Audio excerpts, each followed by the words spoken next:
অনেক কিছু মাখা খেয়েছি, তো আজকে হচ্ছে চিপস মাখা খাবো। এজন্য হচ্ছে আমি 2টা চিপস নিয়েছি, আমাদের গাছের বোম্বাই মরিচ। মাখা বানানোর জন্য এখানে আমি হচ্ছে পেঁয়াজ কুচি নিয়েছি। এবার অল্প একটু বোম্বাই মরিচ দিয়ে দিব।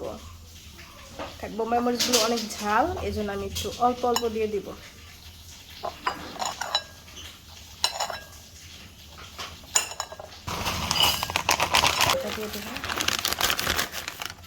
একটুখানি চাট মশলা, একটুখানি সরিষার তেল,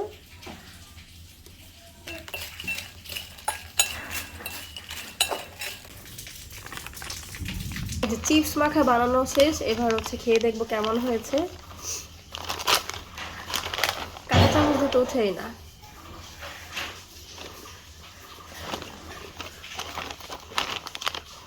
পেঁয়াজ আর সরিষার তেল দেওয়ার কারণে মনে হচ্ছে এটা চানাচুর মাখা।